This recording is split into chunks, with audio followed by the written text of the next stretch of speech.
Et salut tout le monde, c'est Mehdi pour un dessin podcast et une nouvelle review jeu de société. Aujourd'hui, on plonge dans la Vérone shakespearienne avec Verona Twist. Verona Twist est un jeu créé par Joseph Dorsonski et illustré par Aurel Lazare. J'espère que j'aurai bien prononcé leur prénom et leur nom. Il est édité en VF par Igari et il s'agit d'un jeu de déduction asymétrique qui te permettra de jouer à 2 et 2 uniquement et que tu peux trouver au moment où je tourne cette vidéo, début 2022 donc, assez facilement en boutique spécialisée, autour de 20 €. Du côté des règles, le jeu se passe assez simplement. Côté installation, tout d'abord, on va avoir un plateau sur lequel on peut voir 2 zones, une claire sur l'extérieur et une marron au centre. Et on a 6 jetons de personnages que la nourrice va devoir placer comme elle le souhaite au début de la partie. Alors pourquoi je dis nourrice? Parce qu'il y a 2 rôles qui s'affrontent. Il y a Capulet qui cherche à retrouver Roméo et Juliette et la nourrice de Juliette qui a déguisé Roméo et Juliette en 2 des 6 personnages présents sur le plateau qui représentent des notables de la ville. Donc la nourrice va prendre le tas de 6 tuiles qui représentent chacune un personnage et en tirer 2 au hasard. Ce seront en ces personnes que seront déguisés Roméo et Juliette. Capulet, quant à lui, de son côté, va prendre les 15 tuiles couple qui représentent toutes les combinaisons possibles du jeu et va prendre les tuiles de comptage de tours qui vont déterminer où est-ce qu'on en est à chaque instant de la partie. Le but du jeu est on ne peut plus simple, mais il va dépendre du rôle que tu as. Si tu joues Capulet, il va falloir qu'avant la fin de la 7e manche, il ne reste plus qu'une seule des 15 tuiles couple. C'est-à-dire que tu auras trouvé en qui sont déguisés Roméo et Juliette. Le but, quand tu joues la nourrice, est que ça n'arrive pas. Donc il faut que tu tiennes 7 manches, tout simplement, et qu'il reste plus d'une tuile duo à Capulet. Chaque manche fonctionne comme ça.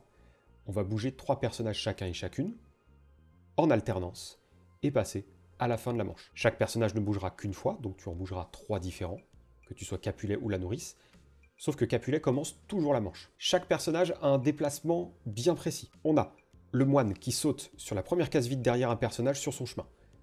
La princesse, elle, saute sur n'importe quelle case du jeu. Le noble, dans n'importe quelle case située en horizontale ou en verticale. L'évêque, dans n'importe quelle case libre, située en diagonale. Le prince se déplace d'une case dans n'importe laquelle des 8 directions, et le serviteur d'une case située en horizontale ou en verticale. Sachant que les personnages ne peuvent jamais sauter par-dessus un autre personnage, excepté le moine, et qu'aucun personnage ne peut terminer sur la case contenant un autre personnage. Et si un personnage ne peut pas bouger, il reste à sa place. Chaque déplacement étant marqué par le fait que tu retournes la tuile pour indiquer que le personnage est inactif. À la fin de la manche, la nourrice est dans l'obligation de donner un indice à Capulet. La nourrice va devoir lui dire si Roméo et Juliette sont dans la même zone ou s'ils sont dans 2 zones différentes. Elle ne donne qu'une des 2 indications. En fonction de la réponse de la nourrice, Capulet va enlever X tuiles. Autant de tuiles que de personnages exclus par la réponse de la nourrice.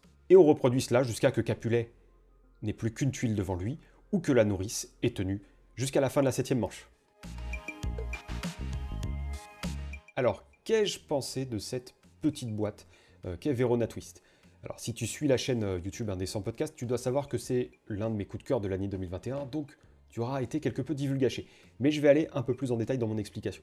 Tout d'abord, il y a la notion d'opportunité que tu lâches à l'autre. Le moindre mouvement, le moindre faux pas de la part de la nourrice notamment, peut complètement foutre en l'air ta partie et donner beaucoup trop d'informations à Capulet justement. Donc, on est sur une ambiance vraiment tendue, avec un minimum de règles, jeu abstrait oblige. On est vraiment sur une belle profondeur de jeu que j'ai tendance à apprécier chez les jeux abstraits, que ce soit de chez Igari ou d'autres éditeurs d'ailleurs. D'autant, je trouve que ce jeu te permettra plus facilement d'entrer dans la découverte de jeux abstraits. Il est plus accessible que des jeux comme Okito, Pantarei ou Mana ou Kamon, et il va être carrément plus sexy et attrayant entre guillemets que les jeux abstraits de la gamme Gigamic, un Quarto, Corridor, Squadro, etc. Donc c'est vrai que à la fois le système de jeu, à mon avis, me permettra d'entrer plus facilement dedans quand t'es pas habitué aux jeux abstraits, et puis le visuel, faut pas se mentir, ça attire le chaland, donc c'est plutôt bien vu de ce côté-là. Le matos, quant à lui, est simple, efficace, qualitatif, bien solide. On a des jetons qui sont vraiment super bien solides et agréables au toucher. On a un bon plateau, de belles tuiles. Ça s'installe en 5 minutes en plus, donc la prise en main, elle est vraiment super. Jeu abstrait oblige, là encore une fois. Mais vraiment, la direction artistique, la direction éditoriale derrière le jeu est très léchée et très agréable. Il y a un très bon goût de reviens-y.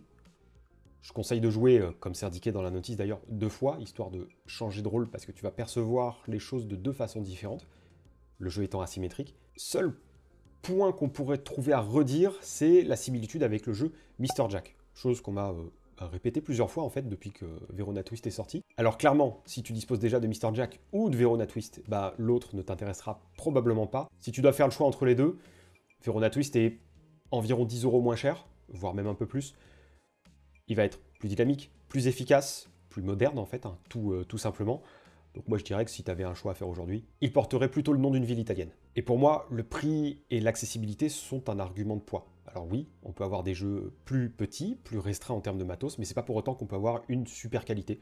La preuve avec la Marche du Crabe par exemple, ou avec tous les jeux de chez On Games qui sont juste incroyables, tous autant les uns que les autres.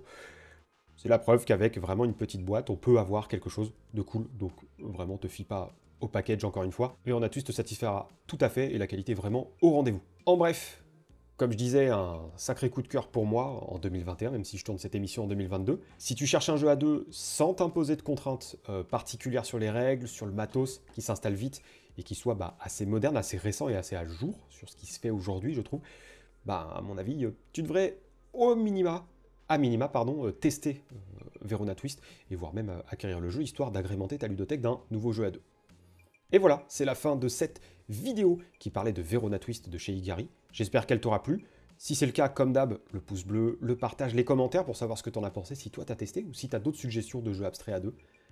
Peut-être qu'à un moment je ferai une brève de jeu spécialement dédiée aux jeux abstraits, ça serait assez cool je pense, vu le nombre de jeux abstraits auxquels je joue tout simplement.